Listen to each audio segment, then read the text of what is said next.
Bonjour Jean-Philippe Tanguy. Bonjour. Merci d'être avec nous Merci sur à France vous. Info. Bonjour Paul. Bonjour Agathe. Jean-Philippe Tanguy, on va parler de votre stratégie pour les municipales, de vos encombrants amis ou ex-amis au Rassemblement national aussi. Ça faisait Mais longtemps. d'abord, vous êtes présenté, vous allez nous dire ce que vous en pensez tout à l'heure, vous êtes présenté comme le monsieur économie du parti. Or, dans cette séquence budgétaire, on entend surtout le PS qui a obtenu des concessions, on entend Édouard Philippe dont les troupes pourraient tout faire capoter, mais vous, le RN, terreur du budget Barnier, à quoi vous servez aujourd'hui? Est-ce que vous pesez encore ou vous êtes devenu spectateur?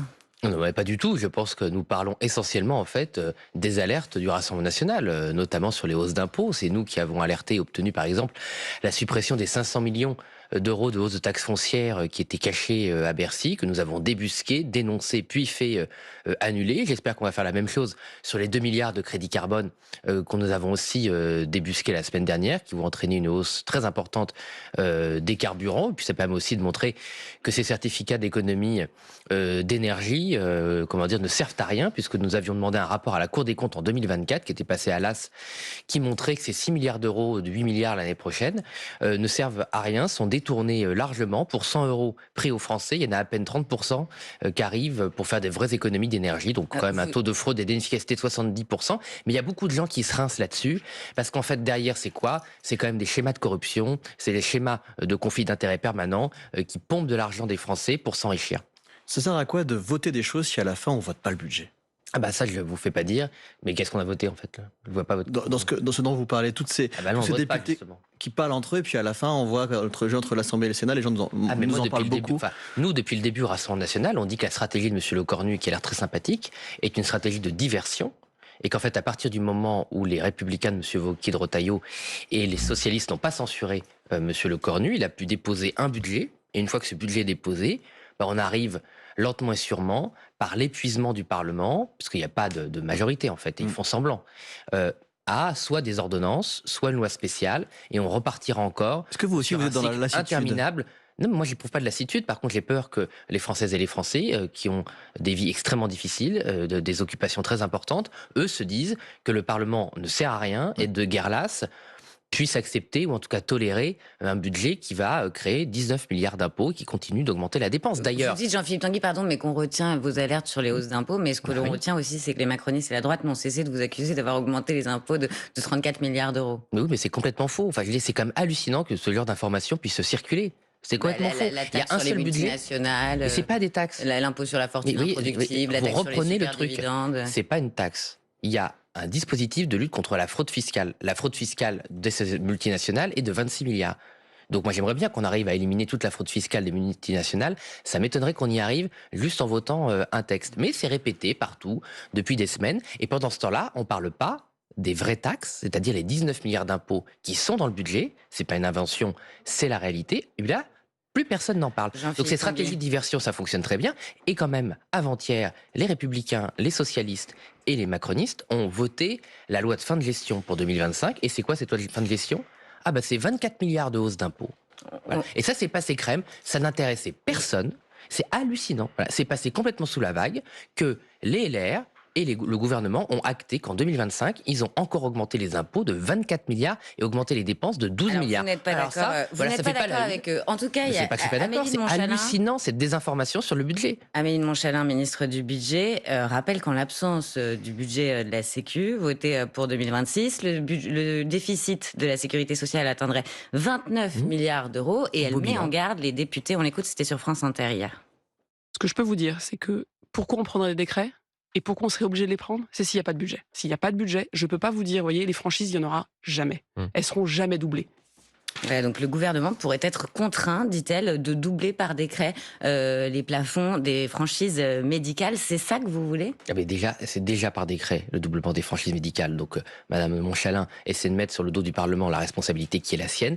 Le déficit que Madame de Montchalin annonce, c'est pas le déficit qui tombe du ciel, c'est le déficit d'un gouvernement auquel elle participe et les ministres des comptes publics. Mais vous voulez pas le changer, ce déficit, Mais en votant un budget Mais ils justement ont qui corrige refusé- la Ils ont trajectoire? refusé, Madame Lambray, toutes les baisses de dépenses que le Rassemblement Rassemblement national a proposé aussi bien sur le PLFSS que sur le PLF. Pourquoi? Parce que au lieu de s'attaquer aux retraités, aux allocations familiales ou à la santé des gens, nous on s'attaque au guichet social de l'immigration, au coût de l'immigration. Ça, ils veulent pas s'y attaquer. 16 à 18 milliards d'euros d'économies qu'on peut faire dès la première année. Ils veulent pas s'y attaquer. Donc comme ils veulent pas s'attaquer aux grands tabous qui ont structuré l'échec du système depuis 50 ans, ils font payer. Donc ils veulent désindexer les retraites, ils veulent désindexer les allocations familiales et les aides sociales, ils veulent taxer de 800 millions les tickets restaurants. Bref, la purge sociale pour faire payer aux Français la facture qu'ils ne veulent pas faire payer à leur propre échec. Monsieur Tanguy, pour donner un budget à la France, Sébastien Lecornu doit envisager le 49.3. Ce n'est pas de moi, c'est du président du Sénat, président LR Gérard Larcher, ce matin dans le Figaro. Finalement, est-ce que pour vous, Rassemblement national, cette utilisation du 49.3 permettrait d'adopter le texte sans vote, d'adopter le texte sans vote, n'arrangerait pas tout le monde, dont vous? Ah mais ça n'arrangerait absolument pas le Rassemblement national, puisque ce serait une spoliation des contribuables et des assurés sociaux, des malades. Pourquoi M. Larcher veut faire ça? Parce qu'il veut que le 49.3 maquille ce qu'ils ont fait au Sénat. Au Sénat, ils ont décidé que les retraités au-dessus de 1 400 euros étaient des privilégiés et qu'il fallait geler leur pension. Donc François Hollande avait déclaré qu'on était riche à 4 000 euros. Pour M. Larcher, qui vraiment est dans le besoin, et je pense qu'il a un petit peu de mal à finir les fins de mois, M. Larcher, c'est 1 400 euros la limite. Voilà, donc on en est là. Je rappelle que les sénateurs, c'est le dernier corps d'élus, qui a un régime préférentiel pour les retraites. Vous avez un mandat de sénateur, vous avez une retraite de 1 800 euros. Mais alors 1 400 euros, c'est trop. Donc voilà, M. Larcher et ses amis, ils veulent pas qu'on voit leur turpitude, ils veulent pas qu'on voit leur choix, et donc ils veulent faire un 49.3 pour que ça passe crème, comme ça fait depuis 3 ans. Vous préférez une loi spéciale, Jean-Philippe Tanguy, qui coûterait selon Bercy 12 milliards d'euros à peine entrée en vigueur, et ensuite 1 milliard de plus par mois. Franchement, enfin moi je veux bien. Vous croyez pas à ce que dit Bercy? Mais bien sûr que non, j'y crois pas, parce que c'est faux. Ça va rien faire, une loi spéciale, ça n'aura pas d'effet. Mais une loi spéciale, par définition, ça fait des économies. C'est quoi ces 12 milliards d'euros? Et ça va empêcher des hausses de crédit, par exemple, pour l'hôpital? Oui, donc ça fait des économies. Non, l'hôpital, c'est pas des hausses de crédit. L'hôpital, il n'est pas défini par la loi spéciale. Il n'est pas défini par la loi spéciale, Madame Lambray, mais c'est pas grave. Mais ces 12 milliards d'euros, c'est encore un chiffre bidon qui circule depuis 1 an sans que personne ne vérifie rien. C'est quoi ces 12 milliards d'euros? En fait, quand j'interroge Madame Montchalin, elle n'a pas pu spolier les gens l'année dernière. Comme on n'a pas pu, grâce au Rassemblement national, on a bloqué le gel des pensions de retraite, ils estiment qu'ils ont perdu de l'argent. Donc les Français ont gagné de l'argent. Madame de Montchalin en a parlé. On a perdu, pardon. C'est ça la vision de l'économie de Madame de Montchalin, c'est que si elle n'arrive pas à piquer toujours plus d'argent aux Françaises et aux Français, toujours plus de prestations sociales, elle pense qu'elle fait pas d'économie. Donc faire des économies, c'est réduire le train de vie de l'État, c'est baisser la bureaucratie, c'est lutter contre les grands tabous, c'est pas donner, comme l'a fait hier le Sénat, 30 milliards d'euros à l'Union européenne, mais là, pour ça, il faut du courage. Il ne faut pas juste passer sur France Inter pour insulter les Françaises et les Français et les prendre pour des imbéciles qu'ils ne sont pas. Et d'ailleurs, au terme de cette petite séquence de mensonges d'État relayés partout sur le budget, jamais le Rassemblement national n'a été aussi fort dans les sondages et on gagne au second tour pour le moment dans toutes les configurations. Et on parlera de votre stratégie politique après. Ce qui montre bien que poser des questions dans notre aussi, démocratie, oui, il n'y a pas de problème, que dans notre démocratie, les Françaises et les Français s'informent, voient la vérité et que les petites magouilles de Monsieur Wauquiez et du gouvernement, elles se voient. Et la vérité, justement, s'agissant de l'entourage du Rassemblement national, c'est la question que l'on se pose aussi aujourd'hui, parce que David Rachline, proche de Marine Le Pen et Jordan Bardella, visé par des enquêtes judiciaires, a annoncé sa démission de son poste de vice-président du RN mardi. Quelques heures plus tôt, Marine Le Pen avait dit ne plus souhaiter qu'il soit vice-président. Pourquoi? Il était devenu trop encombrant, David Rachline? Non, mais je pense que David Rachline était très clair dans son communiqué de presse et que la prise de parole de Marine Le Pen a été très claire. Donc vous savez, moi, je suis arrivé tardivement au Rassemblement national. En 2020. Donc moi, si vous voulez, j'ai quand même du respect pour des gens qui ont construit ce parti. Monsieur Rachline a été un des premiers maires du Rassemblement national, un des premiers sénateurs. Et c'est pas à moi de donner des brevets. Voyez. Donc Marine Le Pen a pris position, Jordan Bardella a pris position, David Rachline en a tiré des conséquences, dont acte. Derrière vous, il y a une photo pour ceux qui nous écoutent à la radio. Il faut mettre le canal 16 et nous écouter nous regarder à la télévision. Ce qui interroge, c'est cette éviction de David Rachline pour une photo avec l'ancien leader du GUD, Frédéric Chatillon, alors que Libération a révélé des éléments qui accréditent une contribution en sous-main de ce même Frédéric Chatillon aux campagnes présidentielles de 2022 et aussi en 2024 pour la propagande officielle du Rassemblement national. En fait, il n'était pas du tout tenu à distance, contrairement à ce que disait Marine Le Pen, Frédéric Chatillon.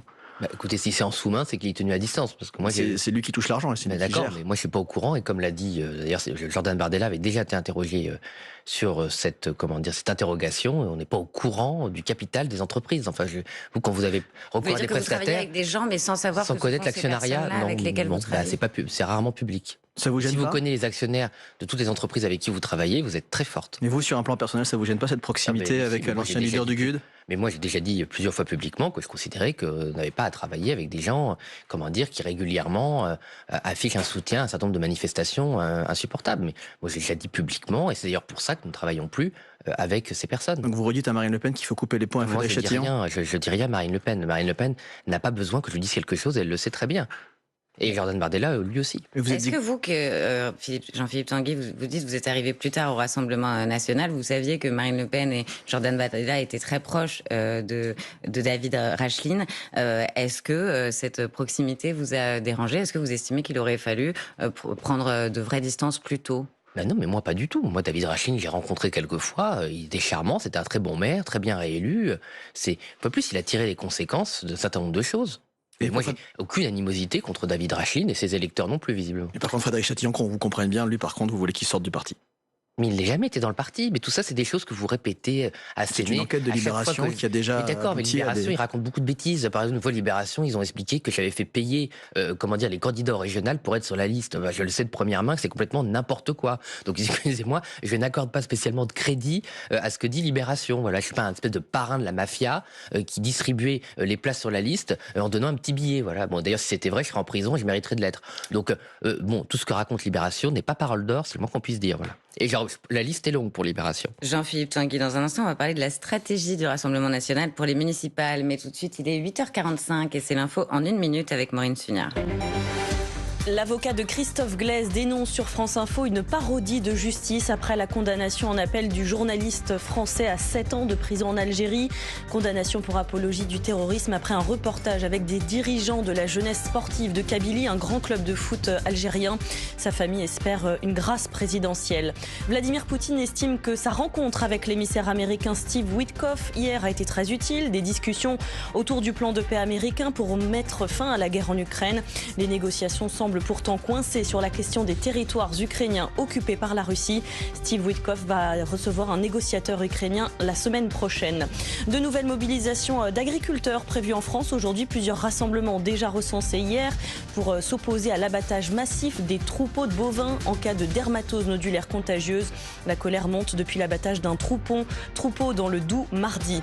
2 cas de coronavirus MERS détectés en France. 2 personnes de retour de l'étranger qui sont maintenant suivies à l'hôpital. Le MERS est proche du SRAS, le syndrome respiratoire aigu sévère. Le virus est plus mortel mais moins contagieux. Seuls 2 autres cas avaient déjà été détectés en France. C'était en 2013. France Info. Le 8-30 France Info. Agathe Lambray, Paul Larouturou. Avec Jean-Philippe Tanguy, député Rassemblement national de la Somme. Avant de parler politique et municipale, on parle de Christophe Glaise, toujours prisonnier en Algérie. Oui, Agathe, toujours détenu depuis mai 2024 en Algérie, journaliste sportif français, condamné hier à 7 ans de prison en appel. Il est reconnu, selon la justice algérienne, coupable d'apologie du terrorisme. L'un de ses 2 avocats, maître Emmanuel Daoud, était invité de Jérôme Chapuis ce matin. Je considère pour ma part que c'est un théâtre des ombres, qu'il y a des marionnettistes et que c'est une parodie de justice. Au pouvoir pour obtenir sa libération. Écoutez, nous ferons pression sur l'Algérie, comme nous l'avons dit pour Boualem Sansal, qui a fini par être libéré. Nous, de notre point de vue, on considère que le vote qu'a opéré l'Assemblée nationale contre l'accord de 1968 entre la France et l'Algérie a opéré une forte pression, et nous, on considère que ça a joué un rôle important. Donc on pense qu'il n'y a que le rapport de force que comprenne l'Algérie. D'ailleurs, quand on parle de parodie de justice, on voit bien qu'on ne peut pas avoir de méthode démocratique normale, ordinaire, sereine, avec un régime qui utilise des prisonniers politiques comme des otages. C'est le bras de fer qu'il a été reproché à Bruno Retailleau d'avoir une méthode musclée, et après son départ, Boualem Sansal a été libéré. Vous pensez que face à l'Algérie, sur le dossier Christophe Glaise, il faut aussi montrer les muscles?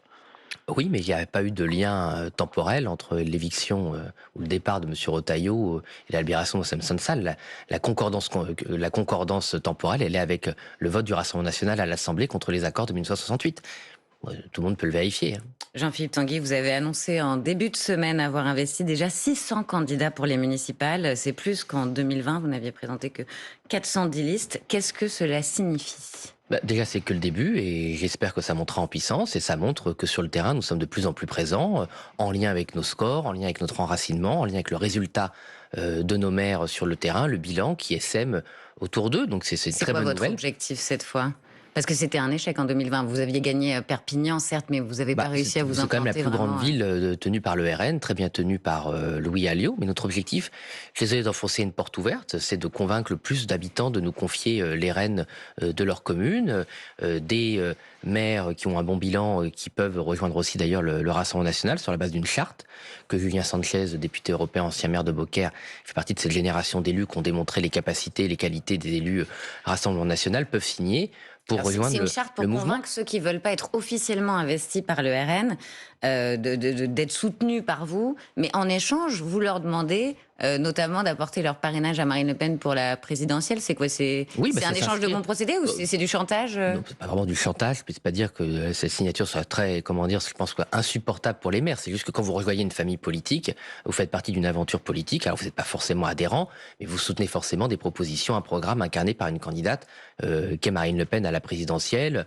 ou si il y a une dissolution, Jordan Bardella à Matignon. Donc je pense que ça choque personne que quand vous acceptez le soutien d'un parti, en échange, vous soutenez sa Pas candidate. forcément avec l'étiquette RN qui fait encore un petit peu peur à certains candidats. Non, c'est pas que ça fait peur, pas du tout, parce que moi je le vois dans la Somme, c'est qu'en fait il y a beaucoup de communes qui sont gérées de manière transpartisane. Sans étiquette. Enfin, pas forcément sans étiquette, mais c'est-à-dire pas lié directement à un parti. C'est-à-dire qu'on peut partir à une famille de pensée, à un courant de pensée, s'inscrire dans un mouvement national patriotique, sans vouloir prendre sa carte. Voilà, ça correspond à une philosophie dont les communes sont gérées. Et il faut bien le dire de plus en plus aussi, depuis la fin que moi je soutiens du cumul des mandats, je ne suis pas pour le cumul des mandats, où en fait il y a un nouveau personnel politique qui est apparu localement, qui est un personnel qui ne veut pas se lier aux questions nationales au-delà d'une inscription générale. Est-ce qu'à Béziers, vous mettrez un candidat face au maire sortant, Robert Ménard? Je crois que c'est possible, mais je ne sais pas.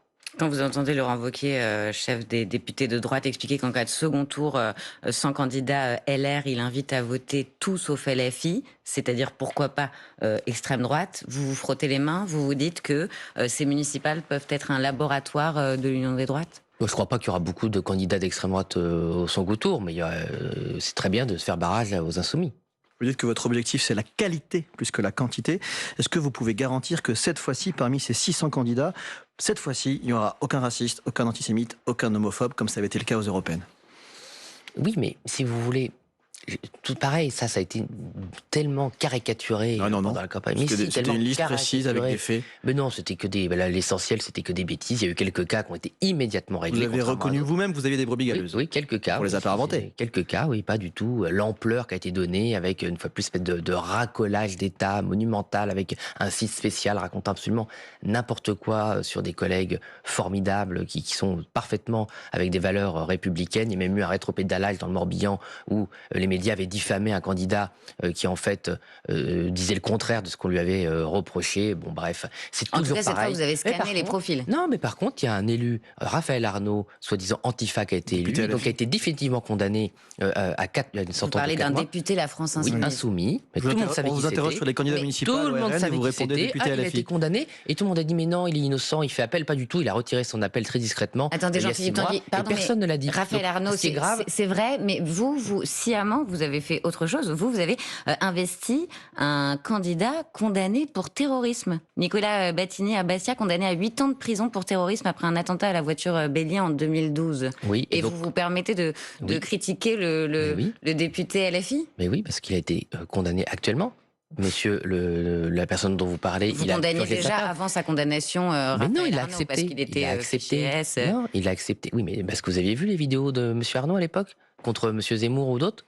Bon, bref. Mais ça, Mais vous vous, avez- ça vous et vous dérange avez pas vu le d'investir un programme de- candidat condamné Mais pour excusez-moi, terrorisme? c'est pas ça. C'est que tout est bon à chaque campagne pour salir le Rassemblement national, pour nous faire porter tout et n'importe quoi. De toute façon, à la prochaine campagne, on sera aussi responsable des 50 ans de déficit, de la dette, de l'immigration, de l'échec de l'école, de l'appauvrissement des Français. Voilà, nous sommes dans l'opposition, nous n'avons jamais gouverné et nous sommes responsables de tout dans ce pays. Moi, je vous dis, ça marche pas, c'est pas très intéressant. Mais quand chacun votre fait ce qu'il candidat, veut. sur le Par fond, contre, vous voyez, ce week-end, sur les marchés de Noël de ma circonscription, la situation sociale est tellement grave, eh bien que même Mais vous pour faire un répondez petit pas à la cadeau, question, pour faire un petit Jean-Philippe cadeau Tanguy. à 1 ou 2 euros, il n'y a plus de Françaises et de Français sur le marché de Noël parce que les gens ont plus de sous, ils ont plus d'argent et on leur raconte à la télé qu'il y a de la croissance et que tout va bien, que le pouvoir d'achat. Voilà. Et Vous qu'ils peuvent répondez pas encore à la payer question les parce que impôts. vous condamnez. Mais non, mais moi, non, j'essaie vous de investissez non parler de seulement. mon Attendez, pays, pardon. en fait. je finis J'essaie de juste ma parler phrase. de mon pays, de mon peuple, pour lequel je suis élu, pour lequel je me bats. Toutes ces histoires, toujours les mêmes.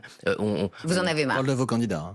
Mais non, mais c'est pas nos candidats, Ah bah c'est si, si. votre vision de Non, nos non, pas du candidats. tout. Par Et nos exemple, candidats, quand il y a un Agathe a une problème, question par exemple sur quand il y a Nicolas un problème, Battini encore. monsieur, ils sont mais il faut être condamné à poser vie. une question. Écoutons Non, la pas question du tout. d'Agathe. C'est juste qu'il a été condamné. Donc vous dites il a été condamné, il a payé sa peine, Bah donc oui. vous assumez de l'investir, d'accord. Ce que je dis, c'est vrai. D'accord. Il se trouve Il a qu'il est payé sa aussi peine à ou la pas, Madame tête Lambray d'un parti nationaliste Mais on est condamné à corse vie. qui promeut notamment la défense de la langue corse ou un statut de descendant. Vraiment horrible. Vous, les Vraiment patriotes. défendre la langue corse, c'était Pouvez-vous nous laisser épouvantable. finir une question, s'il vous plaît? Pardon, mais Marine Le Pen s'était opposée à l'enseignement des langues régionales à l'école. Donc vous n'êtes Non. pas tout à fait sur On la était même contre ligne la de co-officialité ce de la langue. candidat. Vous, les patriotes, vous êtes maintenant pour l'apprentissage des langues régionales et la défense du peuple corse. Mais on a toujours défendu les langues régionales, Madame Lambray. C'est juste, c'était contre la co-officialité. Vous pouvez, moi je vois je défends la langue picarde, on peut Donc défendre. aucune contradiction Pas du dans tout. votre soutien à ce On peut candidat. défendre une langue régionale, mais considérer qu'elle ne doit pas avoir le statut officiel du français, c'est tout. Mais il n'y a aucune raison d'écraser les langues régionales, d'écraser les identités régionales pour être français. On est français, et au sein de la civilisation française, il y a des identités régionales, dont la Corse. Jordan Bardella a donc reçu un œuf lors d'une séance de dédicace de son livre. Quand, en 2017, Emmanuel Macron, alors candidat, s'était lui aussi pris un œuf en pleine figure au salon d'agriculture.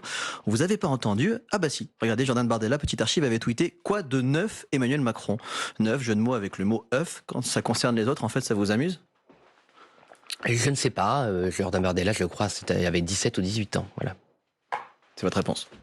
Bah, c'est la vie, en fait. C'est pas de très bon goût ce Non, mais quand vous avez 17 ou 18 ans, vous n'avez pas la même attitude que quand vous êtes responsable politique. Enfin, ça me paraît évident, en fait. Enfin, vous voyez, c'est incroyable parce que vous dites pas, on a l'impression qu'il a fait ça en tant que président du Rassemblement national. Il a évolué depuis, vous dites. Mais tout le monde évolue. Et Je justement, suis sûr qu'à 17 et 18 ans, vous n'étiez pas la même qu'aujourd'hui. En tout cas, moi, j'étais pas la même et j'avais pas la même attitude, j'avais pas le même comportement. Il y a des choses qui m'amusaient en privé qui m'amusent pas en tant que responsable politique. Vous n'avez pas forcément conscience, de la gravité, effectivement, de ce genre. on vous de entend, il geste. faut qu'on avance, Jean-Philippe Tanguy. Justement, Oui. à propos de Jordan Bardella, Xavier Bertrand, qui était à votre place hier sur France Info, a dit ceci. Écoutez. Il parle de Marine Le Pen. Elle n'a pas envie de se faire remplacer par Jordan Bardella parce qu'elle le connaît très bien. Quand j'ai indiqué qu'à 30 ans, vous pouvez avoir de très belles qualités, mais que vous ne pouvez pas diriger un pays de 68 millions d'habitants, eh bien vous remarquerez qu'il n'y a personne au Rassemblement national qui a su trouver les arguments pour me démentir. Si, il y en a un. Mathieu Vallet, député européen, candidat à la mairie de Lille, qui a dit si, il a de l'expérience, il a fait des jobs d'été. Alors allez-vous être, aux yeux de Xavier Bertrand, le deuxième à dire que Jordan Bardella a suffisamment d'expérience pour briguer l'Élysée? Non, mais il a suffisamment d'expérience et les Françaises et les Français lui reconnaissent. Ils lui ont donné 2 fois la victoire aux élections européennes. Et s'il n'y avait pas eu les magouilles du 2e tour aux législatives, il serait Premier ministre et la France s'en porterait bien mieux. On n'aurait pas des suspicions sur le fait de vouloir piquer encore du fric aux épargnants avec le livret A. On n'aurait pas la hausse de la CSG d'1,5 milliard. On n'aurait pas un Nutri-Score pour expliquer aux Françaises et aux Français qu'ils ont besoin d'une nounou pour Vous s'occuper de répondez la jamais. vie avec. On parle de Bardella, vous répondez sur le Non, mais Nutri-Score. c'est-à-dire que si vous voulez... Et moi, le j'essaie- Nutri-Score, vous l'avez moi, rejeté j'ai- alors que c'est une mesure de santé publique. Non, et c'est pas une qu'il y mesure a de des santé Français qui publique, aiment c'est une bien mesure aussi pour avoir un expliquer aux Nutri-Score Français sur les qui savent emballages. pas que manger un gâteau, c'est un petit plaisir. Et les Français n'ont pas besoin de ministres et d'un État nounou pour leur expliquer ce qu'ils doivent manger. Tout le monde sait il faut pas manger trop de Nutella et que le coca sucré, c'est pas de l'eau. Voilà, tout le monde le sait. Il faut arrêter de prendre les 8h57 Françaises et les sur France Français pour des Info. imbéciles. Pardon de vous couper, qui mais ne il faut sont vraiment pas. qu'on vous pose la question qui, aujourd'hui, la question qui s'épanche. Dans les colonnes du magazine Elle, en kiosque ce matin, article sur le fait que désormais Jordan Bardella est en tête des intentions de vote des hommes homosexuels au premier tour de la présidentielle. Et là, une petite phrase nous a intéressés avec Agathe. Vous dites, j'ouvre les guillemets, discriminer toute sa vie à cause de son nom, Marine Le Pen a cette même blessure que les homosexuels. Elle les comprend comme Mylène Farmer, c'est-à-dire. Bah, je pense que c'est très clair. Ah ben en fait, vous faites des réponses courtes des fois. C'est là où je vous demande de développer. Mais c'est très clair. Je veux dire, je vois pas qu'il n'y a pas besoin de commenter plus cette phrase. Je pense que les personnes homosexuelles ou non, d'ailleurs, qui sont sensibles aux discriminations, qui liront cette phrase, la comprendront. Marine Le Pen a une sensibilité aux difficultés de la vie, aux aléas, aux discriminations, aux injustices qu'elle a beaucoup subies dans sa vie et qu'elle combat activement. Et elle incarne en fait elle-même par sa vie, par son parcours, par sa résilience, par sa force d'âme, cette capacité à se redresser, à Jean-Philippe affronter Tanguy. les difficultés de la vie. Voilà, se dire que malgré l'incompétence du gouvernement sur le pouvoir d'achat, la Oui. sécurité, Alors, sur les homosexuels, dégradation pardon, de la mais Jean-Philippe santé Tanguy. et sur effectivement la dégradation de la sécurité Comment et vous du faites bien-être pour des concilier ces personnes belles homosexuelles. déclarations? des Comment vous grands faites pour tabous, concilier d'ailleurs. ces belles déclarations Ouais. sur les homosexuels et le fait d'avoir Viktor Orban comme principal allié qui fait interdire la marche des fiertés en Hongrie? Mais vous savez, déjà, cette marche de fierté s'est tenue, et nous, à titre personnel... Malgré l'interdiction par la police. C'est tenu et il n'y a pas eu de conséquences. Voilà, ça s'est pas... Mais si, je réponds à la question. Mais non, mais la Hongrie est un pays souverain. Voilà. Et moi, je suis un pays souverain. Et cet été, par exemple, il y a une espèce de serial killer qui visiblement a tué 4 personnes homosexuelles. Et ça n'a pas fait la une des journaux. Il faut qu'on termine. On n'en a pas parlé parce qu'il ne fallait pas déplaire au fait que maintenant, dans notre pays, on tue des homosexuels et que le gouvernement est incapable de protéger les homosexuels contre la mort, pas contre des histoires surréalistes qu'on raconte pour faire peur aux gens. Merci Jean-Philippe Tanguy, merci Paul. Merci Agathe. Vous restez avec nous dans un instant, les informés avec Renaud Dely.